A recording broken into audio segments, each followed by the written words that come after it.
to So Lounge. Today is Stitches Part 2, the zigzag stitch. And as you would imagine, it's called a zigzag stitch because it zigs, then zags. Now you may be thinking, Toni, of course I know what a zigzag stitch is. It's self-explanatory. What I don't know is when to use one. You use a zigzag stitch when you need to sew a stitch line that stretches. So zigzag stitches are perfect for sewing knit fabrics and elastic. Another good use of a zigzag stitch is to finish a seam allowance. So if your fabric's really ravelly and you don't have a serger, you just sew a little zigzag stitch along the edge and it keeps your fabric and your seams nice and even. So let's go over to the machine and I'm going to show you how to do it.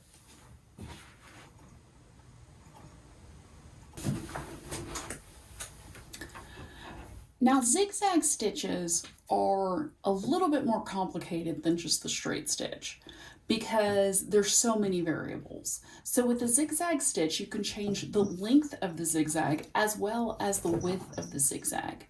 So between the length and the width, there's a lot of possibilities and a lot of combinations. Now on an automatic machine, Clementine says hi, on an automatic machine, it's easier to just do this because you can just turn a dial on my Bernina, for example. You just turn the dial a little bit, you can adjust everything just slightly and get it working. But I'm going to show you how to do this on my brother because it's very, very manual and it'll show you how to get it done and how to work out the kinks. So we're going to go through a couple of practice rounds and I'm going to show you some of the different variations. So the first thing we're going to do before we start zigzag is to turn this dial. Now you can see up here that the zigzag stitch is a number 3, so we've got to turn this to number 3, and that means that the machine's getting reset to do the zigzag stitch. Next, we're going to adjust this dial up here, and I'm gonna, as you move this dial, you can see how the needle moves. So when it's on this kind of raised peg, it's to the far right down here. And then if you turn it, if you watch my finger down here at the same time, it's a lot going on.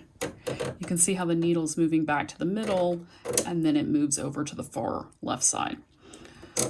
So to start, we're just going to keep it in the middle. That's going to be kind of a middle of the road zigzag stitch.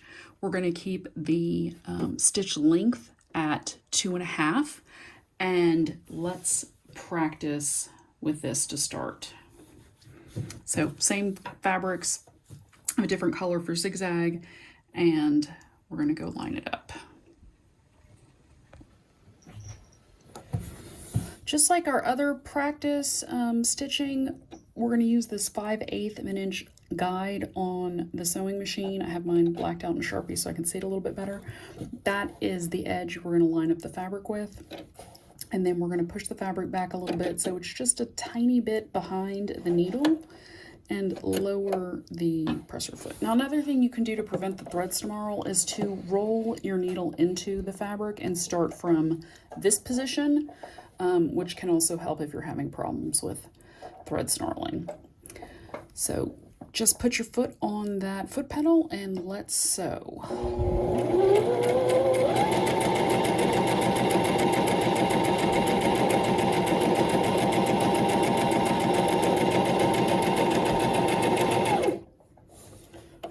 Lift the presser foot, snip off that tail, and as you can see, that is a basic zigzag stitch, kind of an average width, average length. It's pretty good for most things. So in this go round, we are going to make a very wide zigzag stitch. So we're going to put it on a 5. And we're just going to increase the length of the stitch to a 3.5. Just like before, we are going to line up the edge of the fabric with the 5/8 guideline. Put your fabric under the presser foot, just a little bit behind the needle. And we're going to start with that needle down again. Now we're just going to apply pressure to the foot pedal. Let's see how wide this stitch turns out.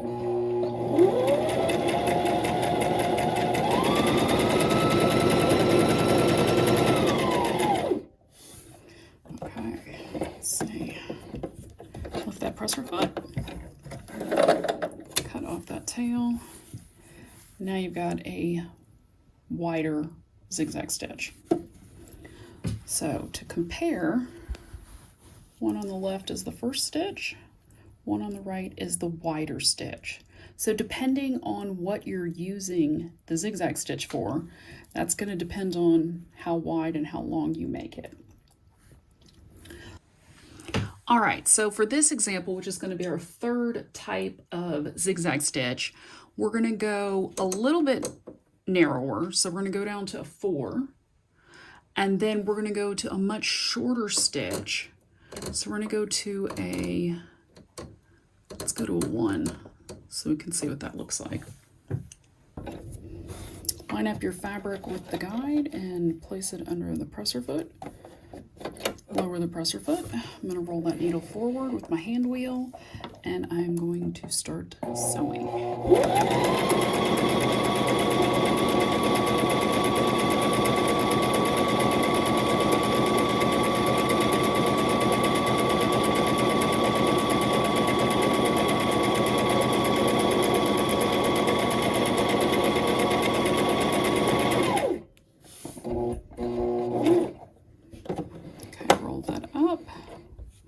Raise the presser foot, and let's snip off this thread.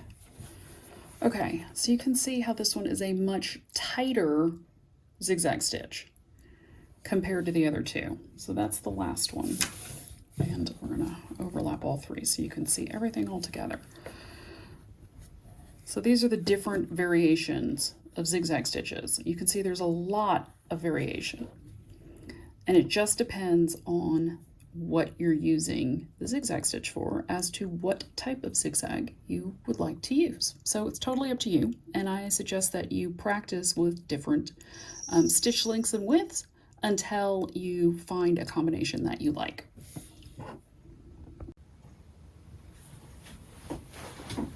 Now you know how to adjust your machine to make a variety of zigzag stitches.